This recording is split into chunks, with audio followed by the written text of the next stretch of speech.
भेजल समेत हो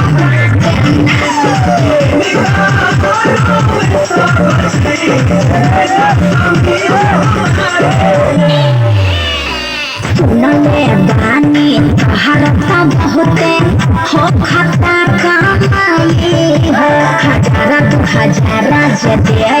देबा तोहरा न कुछ घट जाई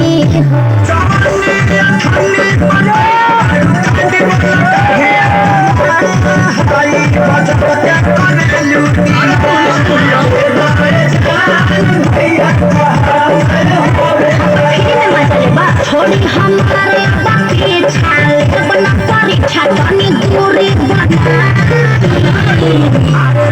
हरे खातिर सब भई जुटावता निधान झूठा से तू रहो जान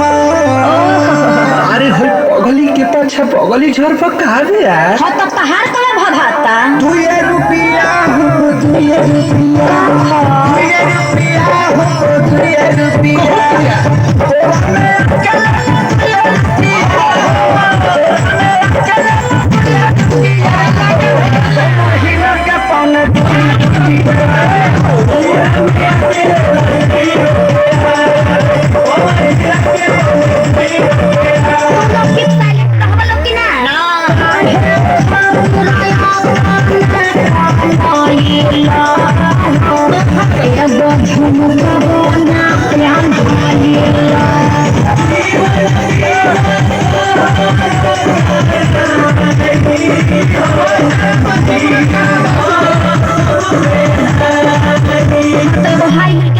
सुननी हरदन लिखले क्या ठीका तोहर तक तने चले हो संजोस क्या पहले तू बाड़ा रुपया करोड़ों बखले